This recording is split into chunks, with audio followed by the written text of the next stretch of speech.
Welcome to GLS Carriers Presents Team Talk. I'm Ken Cox, and mosquitoes make me itchy. Today we've got Francis Ham, Kenny Kuntz. Behind the scenes, we've got Danny. Yo. And our guest today is Mark. Hello. We are Drivers4Drivers. I did want to take a second and wish Dave good luck. He's at the National Truck Driving Championships right now in Columbus, Ohio. He's got his wife Andy there, Marla, and I believe Shauna as well, cheering him on, and everyone back here. Dave, good luck. Yeah, good luck. He's been a good driver for you for quite some time. Quite a while, yeah. Dave's been really good. He's consistently scores high on these competitions, so we're hoping for the best for him. Yep, good luck out there. Mark, tell us a little about yourself. I work over in Jerome. I'm in operations. I've been the GM over there a couple times, and now I am just kind of mentoring and helping wherever I need to be helped. I do have the ability to pretty much fill in anywhere, so that helps. And yeah, just not much to talk about with me. That is a lie. It's, Right? I mean, you're really old, so I'm sure there's some stories there. I've got a lot of stories if you want to hear a few. Born and raised in Idaho? I was born and raised in northern Idaho in a little small mining community, Mullen, Idaho. What? I have never heard of Mullen. It's up by Coeur d'Alene. Okay. It's the pretty part. Beautiful, right on the Idaho-Montana border. I did actually work in the mines for a while, and when they closed down, which was probably the best thing that ever happened to me, I moved out and went to Alaska. Oh, what parts of Alaska? Mostly Anchorage, Fairbanks, and the Kenai Peninsula. I got the opportunity to do some driving up there. We did a lot of LTL. There was basically nothing that we didn't haul. Oil well drilling tools to ice cream. It didn't really matter. LTL, full truckload, hot shots. We ran the whole gambit up there. So was that in a horse and buggy, or was that actual like 18-wheelers? No, we actually had 18 wheels, but our trailers were only 40 foot long. Oh, sure. A long one was a 42-footer. Sure. And we did haul a lot of doubles with a 40 foot and a 27 behind it.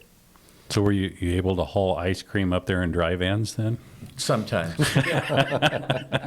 If you were going to Fairbanks in the winter, you didn't have to worry about it. They actually had to use refrigerated to keep things warm down there. That's right. That is true. That's right. Well, Mark, I know you've been in the industry a long time.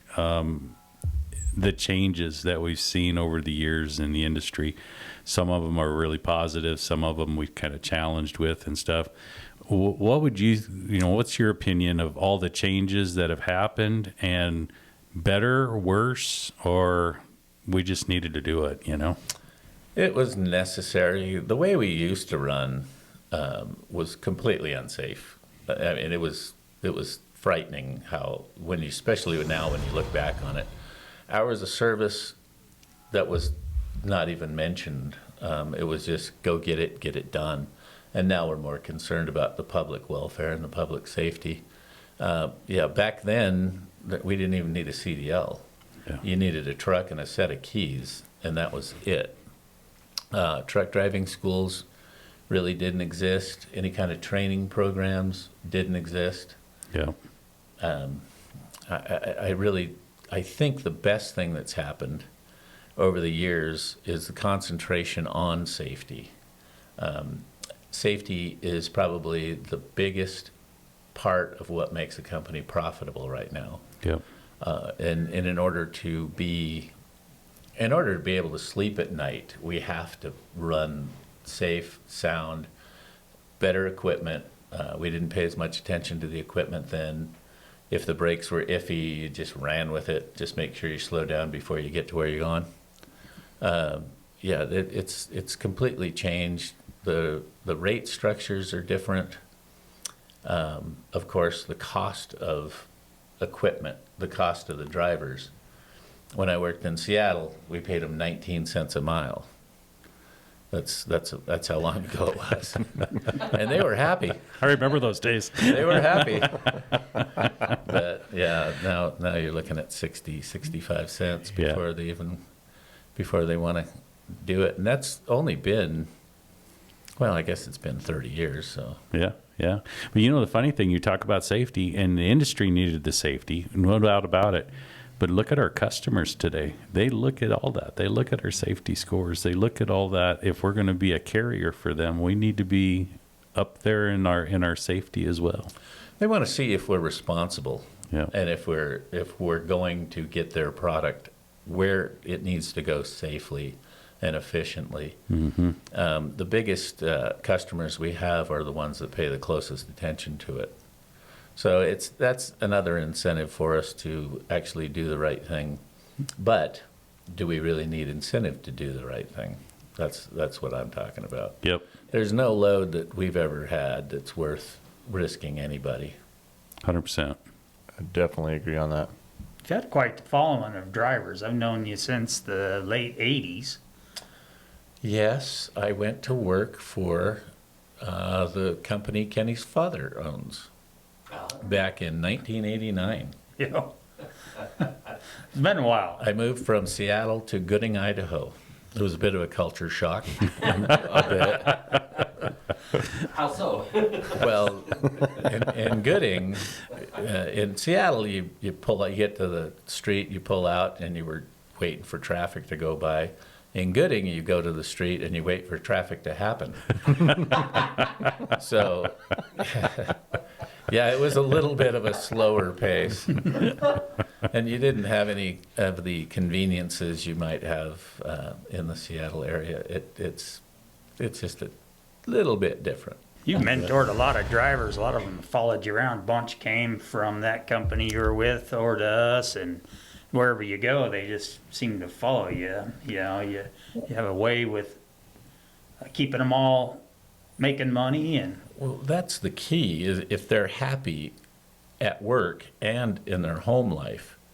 So get them home when they want to be. Make sure that they're making enough money so that their spouses don't Leave them. leave them. And that you go the extra mile for these guys. I mean, I've always been accessible 24 hours a day, 7 days a week. They've all had my cell phone number. I used to have a line, an 800 line that rang at my house for 2 different companies. And if they needed me, they called. And that was before the cell phone days. Yeah.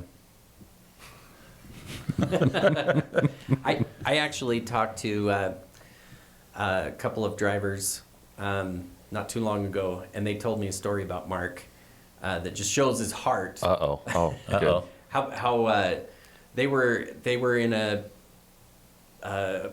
they were having some financial challenges, and they were able to come to Mark and just they didn't bring up the financial challenge, but they felt comfortable coming to Mark and being able to talk to him and say, I got to leave because I can't keep working. I can't provide what you guys need because I have these challenges. Mark was able to talk to them and figure out a way to help them continue to drive. And to this day, they still drive with Giltner because of that heart that Mark has, So anyway, good. And that is probably the biggest secret to my success, is to really care about these guys. They have the world's worst job, in my opinion. It is hard out there. Yeah, it's terrible out there, and especially now. People call in on a regular basis complaining about our drivers, and the cameras on the sides and the front really are helpful, so we can pull the footage and say, no, it wasn't our driver. And I would say 90% of the time it wasn't our driver. They're some of the best ones that I've seen. I can't really think of any of them that are not safe and aren't caring. A lot of these guys really care about what they do. And you think about being out there for 10, 12 hours a day, 14-hour days, 7 days a week, and they deserve respect and thanks. Absolutely. I owe everything I have to those guys. Yep. You know, No, that's right. That's right. And you know, your safety scores are good. I've been spending a little bit of time out running the roads this year. I think I put 19,000 miles on the vehicle this year, and just traveling around. And in doing that, I mean, I was down in Florida. We were out in California. We were all over the Yeah, Midwest. everywhere. And one thing I did see is a lot of Giltner trucks on the road. You know, I'm always paying attention, looking for a Giltner and GLS, right? One thing about your trucks, you got good safety scores. They're clean. The drivers take care of them. I was not in one state that I didn't look over and see a clean Giltner truck going the other direction, you know? And the pride in that, to be just part of that team. And I'm not out there running these things down the road like your team is, but just seeing that makes me proud to be part of that team as well, you know? But those guys do an amazing job. It's a tough job, like you said, Mark. It's not one that that people really go after anymore. But the ones who do it, they do a great job, and I my hat's off to them. yeah, it's kind of thankless, and you have them sitting for sometimes for a day, and when it's 120 degrees in Phoenix, Arizona, and they have to sit till the next day to pick up a load, and they call in they're crabby. I just explained to everybody in the office, you would be too. Yeah. No, that's right. Yep. You were talking about how well the trucks and trailers are being taken care of. Is that something that the drivers are doing, or is that something you guys are is it the company that's like, hey, here's an incentive to keep things going, or is it just that our drivers are those people? It's 100% the drivers. We do pay for truck washes for the company guys, 1 or 2 a month, depending on the season, and as needed in the wintertime.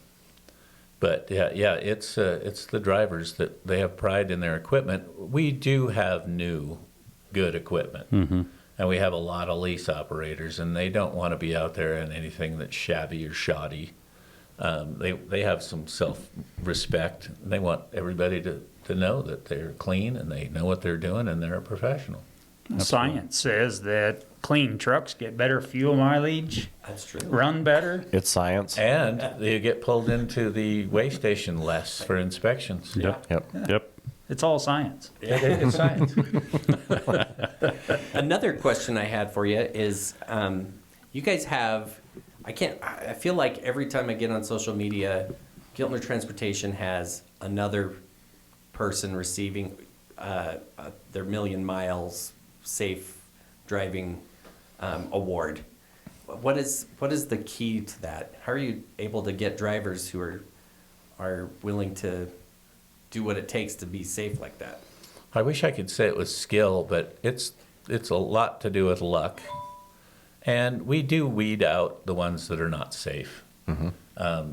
Most of the time, if a driver is underperforming, then we can talk to them and then adjust our dispatching to their abilities. Not all of them are superstars, but some of them, take a little more time. Can't really drive at night because of their vision issues. Just, getting up there in years, we all know what that's like. But no, the thing is, give them ample time to rest. That's key. You don't push them. You make sure that they have everything they need, and the equipment. All our equipment has every safety feature that you can imagine on it. Yeah. We had a hiring event down in Joplin, Missouri, and Tommy was out for that event, and I got to spend 2.5 days with Tommy down there, and what a great guy. Yes. What a great guy. He brought up a lot of good topics, questions. He made some very, very valid points and got me looking at things a little bit different too, but it was sure a pleasure to spend that time with him down there, and I'm sure he's out trucking today right now, moving his truck down the road. It sounds like he runs pretty hard for the company. Tommy is probably the most consistent driver I've ever met. You can always count on him, and if there's something that he can't get done, he'll tell you right away. He knows exactly what he can and cannot do. He maps out his route. He knows where he's going to stop. He knows where he's going to sleep. He knows everything, where he's going to fuel. Yeah, you can't say enough good about Tommy. He's been with the company for, 30 years? Yeah.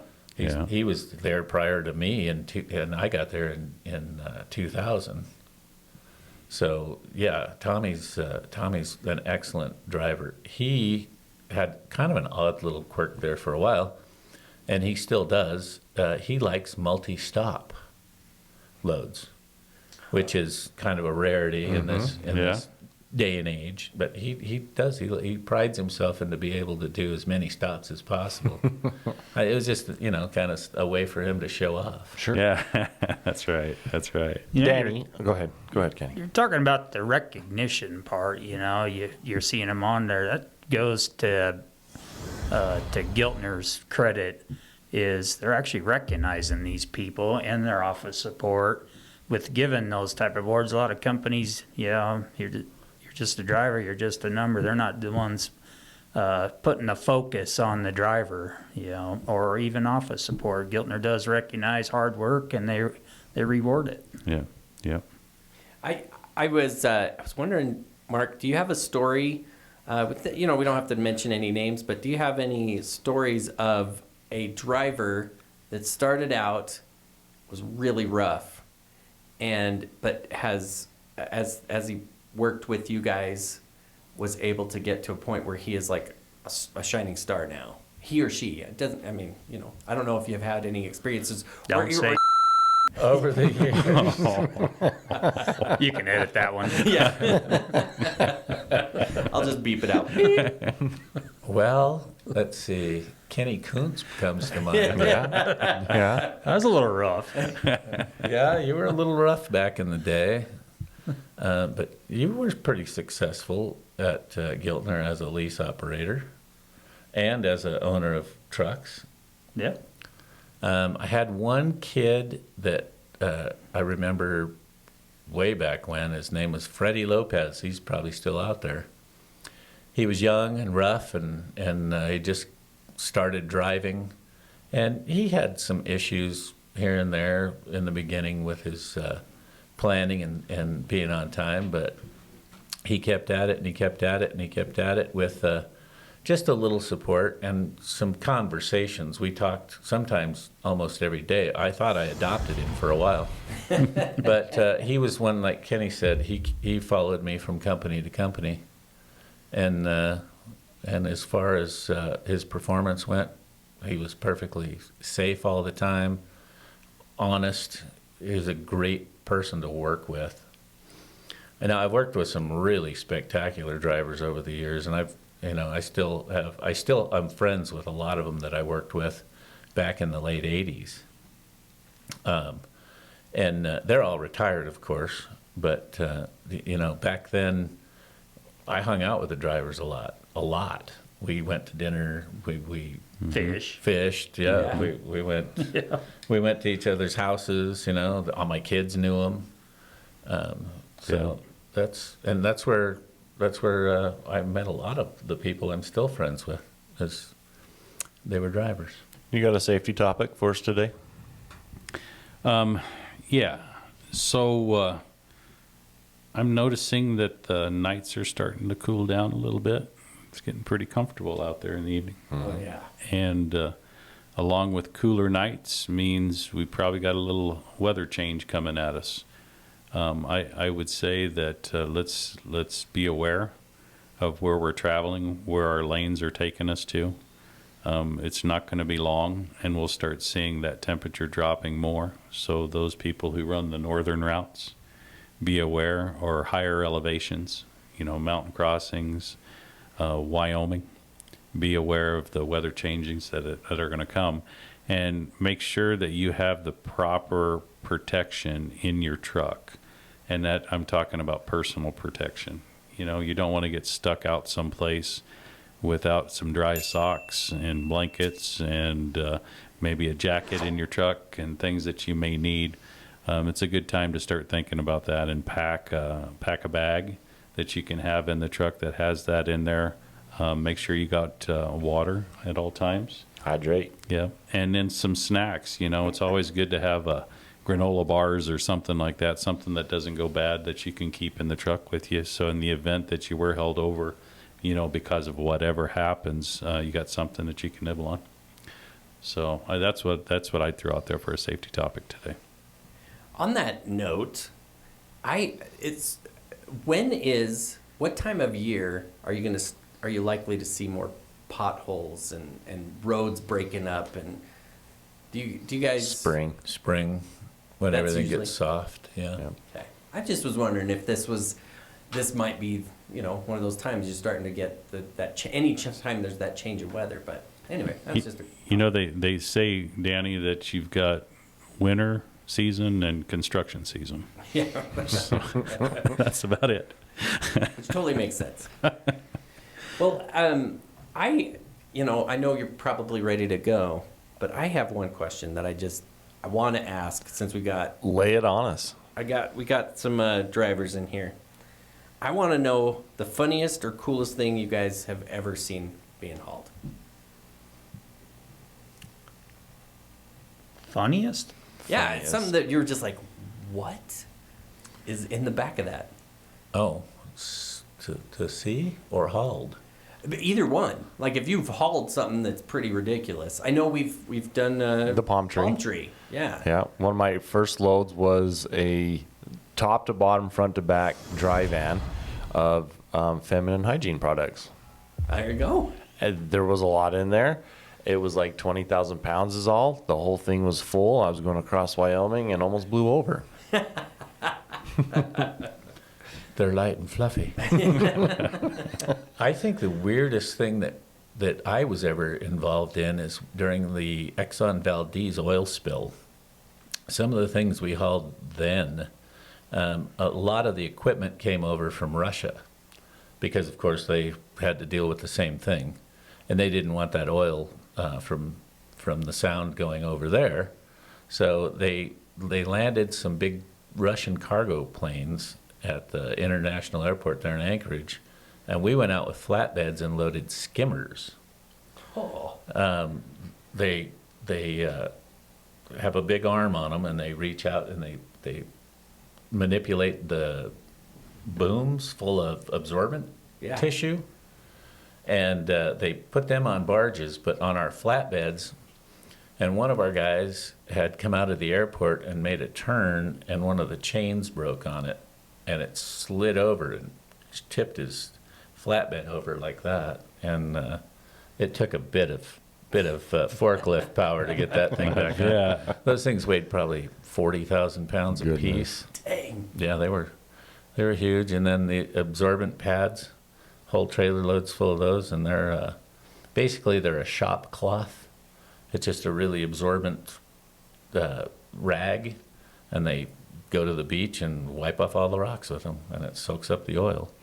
Are they giant? Did they come on big? I'm imagining giant toilet paper rolls, or Some or of were them they- kind of, but most of them come in big packages, and they're just squares, and then Yeah, just use that. Yeah. How about you, Kenny? I don't know if I've ever seen anything funny to haul. Well, I had one, and I think I mentioned it on one of the earlier episodes. That's the one I was thinking of. Yeah, so, you know, back in the day, I was hauling turkeys and hauling them into a processing plant. And I'd gone out at night, and at that time we were loading up hens. And the tom turkeys, the cages were tight enough on the bars that they couldn't get their heads through or anything. You know, they're a larger bird. And we were hauling these hens. So first time I had hauled a load of hens, and I think that I had like 1,800 hens on. And so I'm heading to town. It's dark. We loaded them at night when it's calmer for the birds, you know. And I'm running through this little town in Colorado, and there's one traffic light in town. And I'm coming up, and sure enough, it turns red. So I stop in the middle of town, and it turns green. I get ready to take off, and I look out of my mirror, just kind of natural thing, and I've got like 900 heads sticking out on this side, all looking forward. And I look out the other side, and there's 900 more over there, all looking forward. Like, where are we going? It's like we're going for a ride. And that was pretty funny.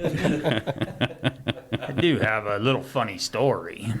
I was traveling across Arkansas one day, and I kept getting, my windshield was getting all messy, and I thought, well, shoot, maybe I sprung a leak or something. I'd pull over and lift the hood, and nothing going on.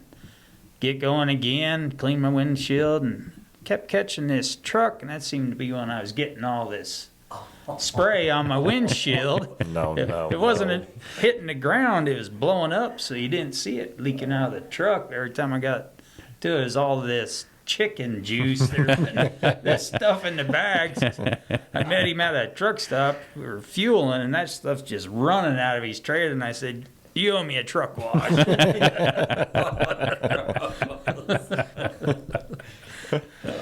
Francis, do you have closing thoughts? No, just, I want to say thank you. I'm hoping that we can get this out to the Giltner team as well. And I want to thank them as well as our folks. They're all out there doing a tough job every day. They do an amazing job in what they do.